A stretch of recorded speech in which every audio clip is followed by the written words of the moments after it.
Hello Kanna, I hope that you all are fit and fine, and let me tell you that I am completely fine as well. In this video, we are going to be discussing the amendments or changes in the TDS chapter, Return of Income chapter and the Exemption chapter for CA Intermediate Income Tax for May 24 and November 24 examinations. Majority of this video will only be related to TDS. Relating to exemptions and also return of income, there are only two minor points which I'll be discussing at the end of this video. After this series, what will be left, sir? After this series, we will only be discussing the most important video, that is the video relating to tax rates, and then lastly I will be covering the statutory update which has been brought latest by ICAI for May 24 examinations. Okay, so now let's begin with the TDS amendments. But before beginning, as usual, my humble request to you is to subscribe this channel Kanna if you have not already subscribed yet, and also please hit the like button because it encourages me to keep on posting videos like this.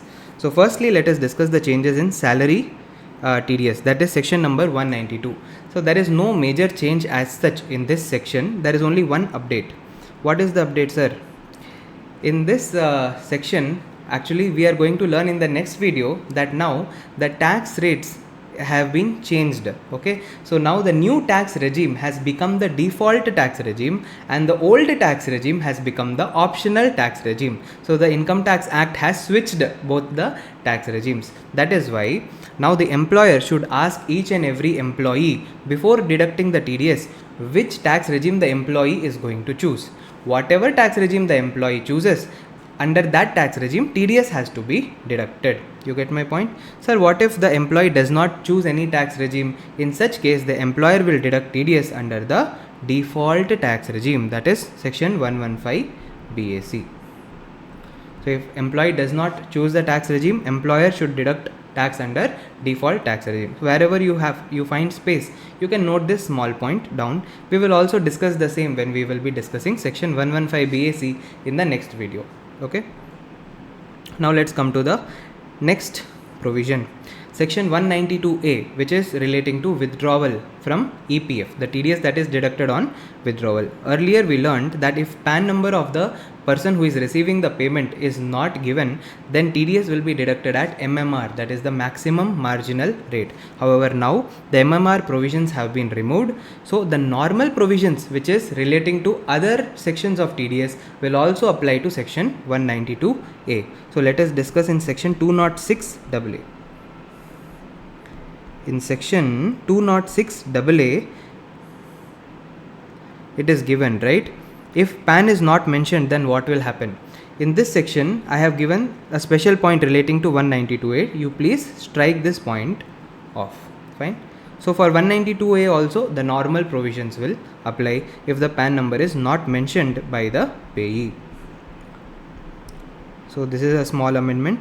Now let's go to the next amendment, section 193. Section 193 deals with TDS which will be deducted on interest on securities. In that, we had earlier studied that if it is a listed demat security, then no need to deduct the TDS. However, now this exemption has been removed. Hence, even if it is a listed demat security, TDS will be deducted. Okay, so this is one update. Please make the change. Now let's come to section 194B. Section 194B relates to winnings from lottery, crossword puzzles, card games. Correct?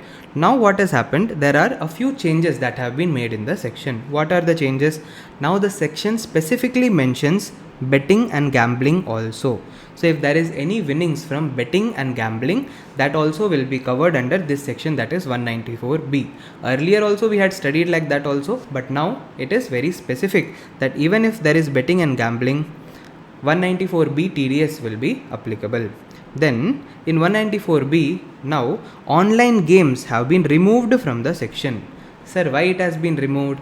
Because there is a separate section now for online games, which we will be discussing after this. So online games will not be a part of section 194B. And one more small change is that now the limit has been changed to aggregate of 10,000. So limit is 10,000 only Kanna, but now it has become aggregate of 10,000. So earlier what used to happen is that, for example, there is a lottery company. Okay, there is Mr. A. Let's say earlier I am talking about earlier what used to happen. If a person, Mr. A, won two lotteries, one lottery of rupees 6,000 and another lottery of rupees 6,000, is there any need to deduct the TDS? Answer is no. No need to deduct TDS since the amount is within 10,000. Here also no need to deduct the TDS. But now, what we should see, what is the aggregate? If the aggregate amount throughout the year is more than 10,000, what is the aggregate amount? 12,000. So if the aggregate is more than 10,000, TDS has to be deducted. Okay. So that change is there in this section. Minor change, but it has a major impact. Now let's come to the new section. Puttam Pudiya section. Section 194 BA. That is TDS on net winnings from online games. Okay. So if there is any winnings from online games, we have already studied the tax rate on that, which we studied in the income from other sources amendments. Now we are discussing the TDS on winnings from online games. So TDS rate also, like the tax rate, is 30%, and here the TDS is deducted at the end of the financial year. It is deducted in between also and at the end also. We will discuss how. Okay. First and foremost, in this section there is no limit. There is no limit. So from online games, even if a person is winning 100 rupees, TDS has to be deducted on 100 rupees. You get my point? Sir, now what is this online game, sir? Online games, to understand this income, you have to understand three terms. Okay? Online gaming intermediary, user, and user account. Sir, what is online gaming intermediary? Online gaming intermediary is an intermediary that offers one or more online games. So it is only the portal, or it is only the website or platform in which a person can go and play the online games. For example, Dream 11, PUBG. I have already discussed these sites. Then, sir, who is the user? The user is only the gamer kana, the person who is playing the game and winning. So any person who accesses or avails any computer resource of an online gaming intermediary is the user. And what is user account? User account is the account of a user registered with the online gaming intermediary. With the help of that account only, the user is playing the games with the online gaming intermediary and winning the prize money or any prize or gift. Okay, on this price only TDS has to be deducted. What is the rate of TDS? Rate of TDS is 30%. Is there any limit? The answer is there is no limit. Who will deduct the TDS? TDS will be deducted by online gaming intermediary. On whom the TDS will be deducted? The payee, that is the user. Okay. So now, in case there is withdrawal from the user account during the financial year, tax would be deducted at the time of such withdrawal on net winnings comprised in such withdrawal. In addition, tax would also be deducted on the remaining amount of net winnings in the user account as computed in the prescribed manner at the end of the financial year. So now what are they telling? There are two ways in which the tax is going to be deducted. Number one, the tax will be deducted on net winnings. Net winnings. Okay. So sometimes the player wins a game and sometimes the player loses a game. Let's say, for example, a player put in 100 rupees. Okay. Then after putting in 100 rupees as fees, he won 200 rupees. He also lost 80 rupees. In one game, he won 200 rupees. He also lost 80 rupees. So what is his net winnings? The net winnings is 120. So this is only the concept of net winnings. Very logical. You have to apply your common sense. You will get the answer. So that is net winnings. Now how will the TDS be deducted? See Kanna, this net winnings is there, no? This will be showing in the user account. User account. Let us keep this net winnings example as 12,000. For example, the net winnings is 12,000. So in the user account, it will be shown as 12,000. Let's say the user now decided on 31st of May 2023 to withdraw 5,000. The user decided to withdraw 5,000. Then what will happen when the user is withdrawing the money and transferring the winnings to his bank account? Then the gaming company or the online gaming intermediary should deduct the TDS and balance only should be given to the user. So when the user is withdrawing 5,000 rupees, what will happen? TDS of 1500. Okay, 30% of 5,000 is how much? 5,000 into 30% is 1500, correct? 1500 TDS will be deducted and balance money, that is 3,500 only, will be transferred to bank. Are you able to get my point? So when the person is withdrawing the money, TDS has to be deducted. Next, so now what is the balance amount, sir? Balance amount is 7,000. Now let us assume that this user has not at all withdrawn the money from his account and this money is lying in the user's account as on 31st of March 2024, that is in the year end. So whatever net winnings is there in the user account in the end of the year and the user has not withdrawn that amount, then on such amount also TDS has to be deducted and paid to the government, that is at the end of the financial year. So in this 7,000 balance also 30% TDS will be deducted, okay, which is I think 1050. So 10, am I correct? Let me check.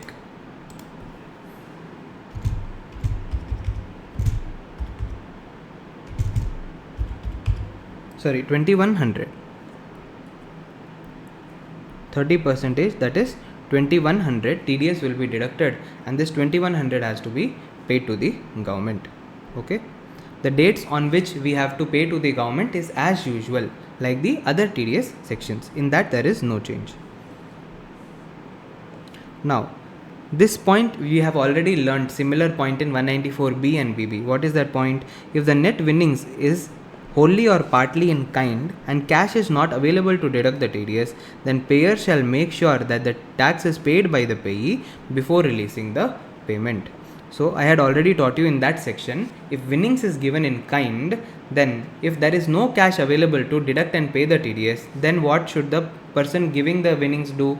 The person should ask the receiver to first pay the tax to the government, and on showing the proof only the winnings can be given to the person. This is similar to section 194B and 194BB, which we already studied.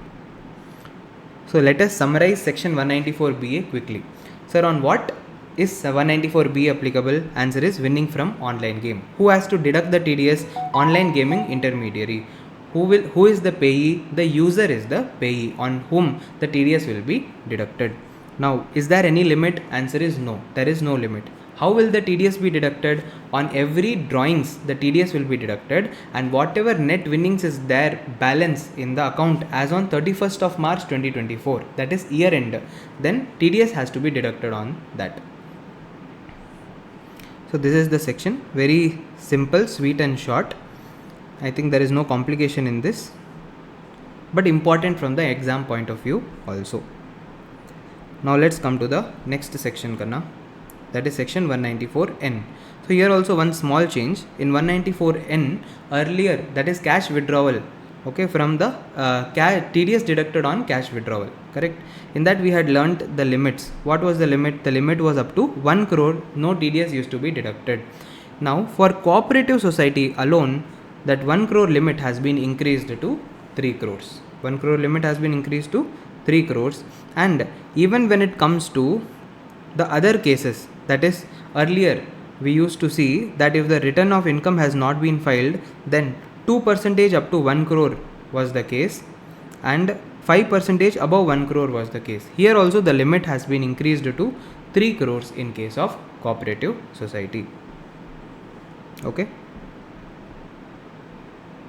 Next. Okay. In section 194R and section 194Q, earlier we had learnt the big circulars, no? There were many FAQs, frequently asked the questions, which was released by CBDT, but now they have been removed from your syllabus, so no need to overcomplicate these sections. In simple way, if you learn, that is enough. Next, Okay. Now let's come to section 206 AB, which is relating to TDS, and 206 CCA, that is relating to TCS. Okay. So this is what the TDS provision in case of non-filers, the person who have not filed their return of income in the last previous year. For them there is a different rate of TDS, higher rate of TDS, also higher rate of TCS, which we had studied earlier. But now there is one exception in this section, extra exception. What is this exception? The exception is that now this section is not applicable on a person who is not required to file the return of income for the previous year. Very logical, because earlier we had discussed if the return of income has not been filed, then the TDS will be or TCS will be at a higher rate. However, what if the person was not at all required to file the return of income? Then why to punish such person? Hence naturally now that person is coming in the exception category. If the return of income itself was not required to be filed, then you can deduct the TDS normally or collect the TCS normally. No need to follow this section. Okay. Now let's come to very important change, that is 206C 1G, and here you are stuck in the transition provision. That is for May 24 and November 24 examination. It is compulsory that you have to learn the old provisions also, you have to learn the new provisions also, because in between the year the section has changed. Okay, so here we are discussing on TCS on the remittance outside India as per the LRS scheme, that is liberalized remittance scheme. Fine. Now a table is given below. In that table only the changes have been discussed, but what I will do is I will leave that table to you. You read that table so you will be able to understand. I am going to give you another chart, and from that chart I am going to teach you. So please, first and foremost, pause the video and copy down this chart from the screen. Okay, pause the video and copy down this chart. Done. Now let's discuss.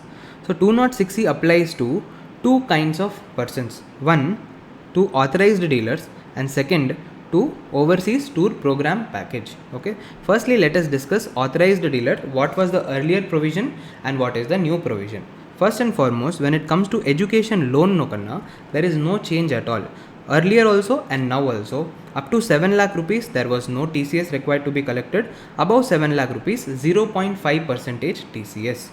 Now let's come to other than education loan, the education expense other than education loan and medical treatment outside India. Correct?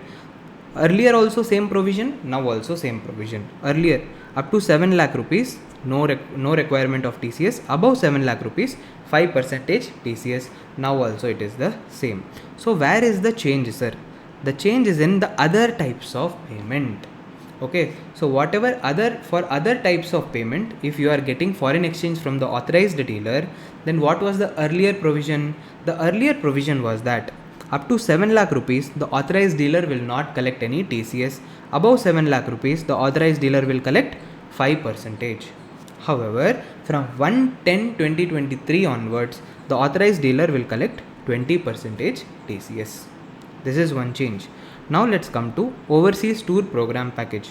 In overseas tour program package, earlier what did we study? Earlier we studied that there is no limit at all. Whatever per amount is received from the tour provider, 5% TCS will be collected. But now the provisions have changed. What are the provisions?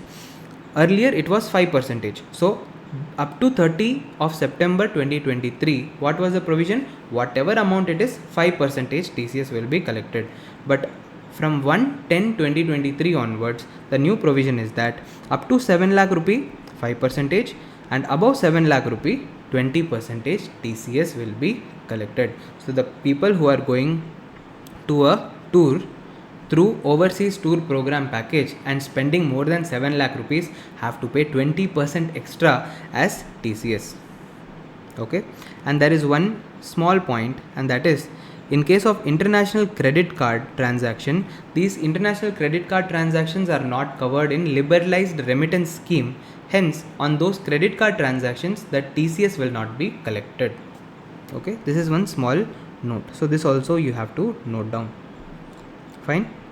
So now I want you to go through this table, and you will have even more clarity, and this chart will be enough for you to have absolute clarity in this section and to attempt any question.